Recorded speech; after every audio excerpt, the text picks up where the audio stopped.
Assalamualaikum warahmatullahi wabarakatuh. Sebelumnya, perkenalkan nama saya Siti Miftauzana. Kali ini saya akan menjelaskan mengenai metode harga pokok proses dengan dua departemen produksi untuk mata pelajaran manufaktur. Metode harga pokok proses ini merupakan pengumpulan harga pokok produksi yang digunakan oleh perusahaan yang mengolah produknya secara massal.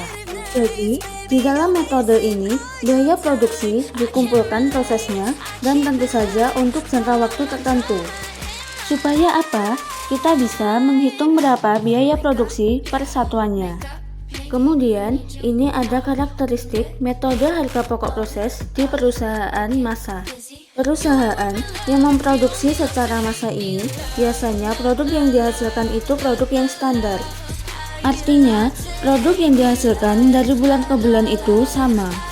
Jadi, kalau kali ini perusahaan bergerak di bidang konveksi atau menghasilkan pakaian, yang bulan depan juga akan tetap memproduksi pakaian. Kemudian, kegiatan ini dimulai dari diterbitkannya perintah produksi yang berisi mengenai rencana produksi. Jadi, produksi yang akan dijalankan itu apa sih yang akan dibuat? Kemudian, jangka waktunya itu berapa lama? Nah, itulah perintah produksi ini atau rencana produksi ini diterbitkan baru produksi bisa dimulai. Kemudian, ada bedanya antara metode harga pokok proses dan metode harga pokok pesanan. Nah, di sini yang membedakan itu adalah di dalam hal pengumpulan biaya produksi.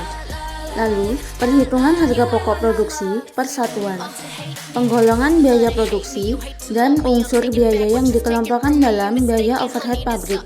Jadi, kalau kita lihat di sini, pengumpulan biaya produksi di metode harga pokok pesanan itu pengumpulan biaya dilakukan berdasarkan pesanan. Sedangkan harga pokok proses di sini biaya produksinya dihitung per departemen dan selama periode akuntansi tertentu. Jadi di sini apa sih metode harga pokok proses dua departemen produksi itu? Merupakan penggunaan metode harga pokok proses produk diolah melalui lebih dari satu departemen produksi. Nah, di sini ada contoh kasus. PT Elionasari memiliki dua departemen produksi, yaitu Departemen A dan Departemen B untuk menghasilkan produknya. Datanya dapat kita lihat di sini. Yang dimasukkan ke dalam proses Departemen A itu adalah 35.000. Produk selesai ditransfer di Departemen B ada 30.000. Jadi sisanya produk dalam proses akhir di Departemen A 5.000. Kemudian juga di Departemen B produk selesai ditransfer ke gudang 24.000. Produk dalam proses akhirnya adalah 6.000. Kenapa harus 6.000? Karena tadi yang diterima dari Departemen A adalah 30.000. Jadi yang selesai 24.000 dan yang belum selesai produk akhir 6.000. Totalnya adalah 30.000. Sama dengan yang diterima dari Departemen A. Data yang dikeluarkan pada bulan Januari 2013 untuk Departemen A itu ada bahan baku, tenaga kerja, dan overhead pabrik. Nah, di Departemen B, kenapa tidak terdapat bahan baku di soal? Karena di Departemen B konsepnya seperti ini. Bahan baku di Departemen B itu adalah produk selesai yang berasal dari Departemen A. Maka, bahan baku di Departemen B itu sama dengan harga pokok produk selesai yang ditransfer di Departemen B. Berapa jumlah bahan bakunya? Biaya bahan bakunya adalah sejumlah harga pokok produk selesai yang ditransfer dari Departemen A ke Departemen B. Makanya di soal itu seperti kosong. Nah, tingkat penyelesaiannya, produk dalam proses akhir Departemen A, bahan bakunya sudah selesai, yaitu 100%. Biaya konversi. Biaya konversi itu terdiri dari biaya tenaga kerja dan biaya overhead pabrik. Jadi, konversi itu adalah tenaga kerja dan overhead pabrik di Departemen A baru dikeluarkan 20% dan di Departemen B baru dikeluarkan 50%. Seperti biasa, langkah pertama yang harus kita lakukan adalah menghitung harga pokok produksi per satuan di masing-masing departemen. Nah, kita mulai dulu di Departemen A. Bahan bakunya tadi 70.000 dari soal. Tenaga kerja dan overhead pabrik juga sama. Nah, Sekarang, bagaimana menghitung unit ekuivalensinya? Rumusnya adalah dalam kurung persentase tingkat penyelesaian dikalikan unit produk selesai ditransfer di Departemen B ditambah dalam kurung persentase tingkat penyelesaian dikalikan produk dalam proses akhir unitnya. Maka yang pertama di sini unit ekuivalensi bahan baku sama dengan dalam kurung 100% dikalikan 30.000 unit ditambah dalam kurung 100% dikalikan 5.000 unit, hasilnya adalah 35.000 unit atau kilogram. Kalau ditanya, dari mana 100% di awal itu kok 100% semua? Kan kalau namanya produk selesai, tadi yang produk selesai unitnya berapa? Ada 30.000.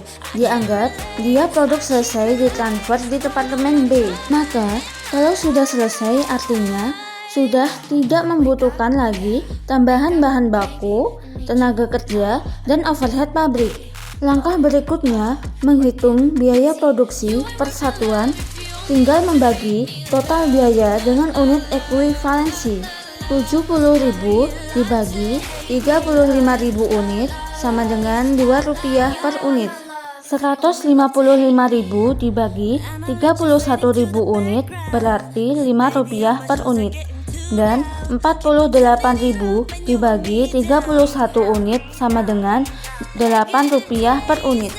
Nah, tinggal kita tambahkan Rp2 ditambah Rp5 dan ditambah Rp8 sehingga total biaya produksi per unit atau persatuan adalah Rp15. Langkah berikutnya adalah menghitung harga pokok produk baik yang sudah jadi maupun yang masih dalam proses di Departemen A. Caranya kita hitung dulu yang sudah selesai, yang ditransfer di Departemen B. Tadi unitnya berapa? Ada di soal. Unitnya adalah 30.000 unit dikalikan dengan total biaya persatuan atau per unit adalah Rp15. Sehingga yang ditransfer ke Departemen B itu harga pokoknya adalah Rp450.000. Selanjutnya kita menghitung persediaan produk dalam proses akhir yang di Departemen A. Caranya kita urutkan terlebih dahulu biaya-biaya yang digunakan, yaitu ada biaya bahan baku, tenaga kerja, dan overhead pabrik. Kita kalikan persentase tingkat penyelesaiannya dikali unit yang masih diproses di Departemen A dan dikalikan dengan biaya produksi per unitnya. Untuk bahan baku, karena sudah selesai 100%, maka 100% dikali 5.000 unit dikali Rp2 sama dengan Rp10.000. Tenaga kerja, karena tingkat penyelesaiannya baru 20%, maka 20% dikalikan 5.000 unit dikali Rp5 sama dengan Rp5.000. BOP-nya 20% dikali 5.000 unit dikali Rp8 sama dengan Rp8.000. Sehingga total harga pokok persediaan produk dalam proses akhir adalah Rp23.000. Jadi, kalau kita jumlahkan, produk selesai ditransfer ke Departemen B adalah Rp450.000 dan yang masih di Departemen A adalah Rp23.000, sehingga jumlahnya adalah Rp473.000. Untuk langkah berikutnya adalah membuat laporan biaya produksi. Ada 3 bagian yang harus dibuat. Yang pertama, data produksinya, berapa yang dimasukkan ke dalam proses, berapa yang selesai, dan berapa yang tersisa di departemen itu harus sinkron. Yang kedua adalah data biaya yang dibebankan di departemen. Nah, di sini sudah ada, tinggal dipindahkan saja totalnya berapa, biaya persatuan atau per unitnya atau per kilonya berapa. Yang ketiga adalah poinnya perhitungan biaya. Jadi ada 3 bagian dalam laporan biaya produksi. Perhitungan biaya tinggal kita pindahkan dari yang sudah kita hitung. Tinggal pindahkan saja ke laporan biaya produksi. Bagian 2 dan 3 jumlahnya harus sama. Di sini terlihat bagian 2 itu 473.000. Maka di bagian 3 di perhitungan biayanya harus 473.000 juga. Langkah terakhir Departemen A yaitu kita membuat jurnal yang diperlukan. Kita ikuti saja jurnalnya, ada 5 jurnal. Untuk rupiahnya, baik di debit atau kredit, itu sudah kita hitung. Jadi silakan dicek saja dengan soal dan hasil perhitungan kita. Lalu, masukkan ke dalam posisinya masing-masing, seperti itu. Setelah selesai menghitung di departemen A, kita beralih ke departemen B. Langkahnya sama dengan departemen A. Kita menghitung dulu biaya produksi persatuan di departemen B, lalu menghitung unit ekuivalensinya, dan yang terakhir menghitung biaya produksi persatuan seperti ini. Untuk langkah berikutnya adalah kita menghitung harga pokok yang masih dalam proses departemen B. Langkahnya, yang satu, kita menghitung harga pokok produk yang sudah jadi ditransfer ke gedung. Kemudian, kita hitung lagi harga pokok yang masih harus diproses di departemen B. Untuk harga pokok yang ditransfer ke gedung dari departemen B sudah selesai ditransfer ke gedung, totalnya berapa unit? 54.000 unit berada di soalnya. Caranya, kita hitung dulu harga pokok yang dibawa dari departemen A. 24.000 dikalikan 15 rupiah hasilnya adalah 360.000. Nah, baru kita tambahkan biaya yang ditambahkan di departemen B. Unitnya tetap sama, yaitu yang selesai ditransfer ke gedung 25.000 dikalikan 24 rupiah, totalnya adalah 600.000 rupiah. Sehingga harga pokok yang ditransfer ke gedung adalah 24.000 dikalikan 40 rupiah. Lalu kita menghitung juga harga pokok persediaan produk dalam proses akhir departemen B. Lihat di soal bahwa unitnya itu ada berapa? Ada 6.000 unit. Kita rinci harga pokok yang dibawa dari departemen A, unitnya 6.000 dikali 15 rupiah adalah 90.000. Kemudian yang ditambahkan di departemen B, tenaga kerja dan overhead pabrik. Maka kita hitung tenaga kerjanya baru digunakan 50% tingkat penyelesaiannya. Maka 50% dikalikan 6.000 unit dikali 10 rupiah per unit. Hasilnya 30.000. Untuk overhead pabrik sama cara menghitungnya.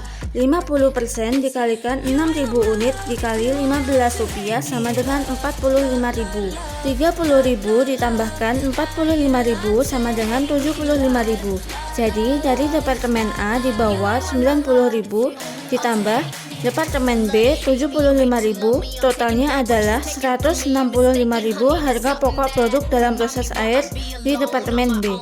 Sehingga jika dijumlahkan produk yang selesai ditransfer ke gudang adalah 960.000 dan harga pokok persediaan di departemen B ada 165.000.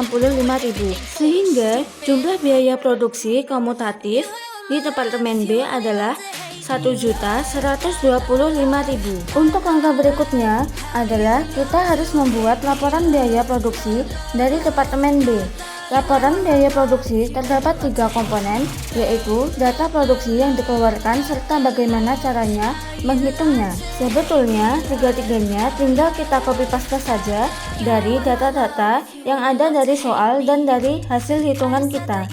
Yang pertama, data produksi diterima dari departemen A itu 30.000. Walaupun di soal tidak ada datanya 30.000, tapi kita bisa menjumlahkan yang selesai 24.000 yang masih di dalam proses 6.000.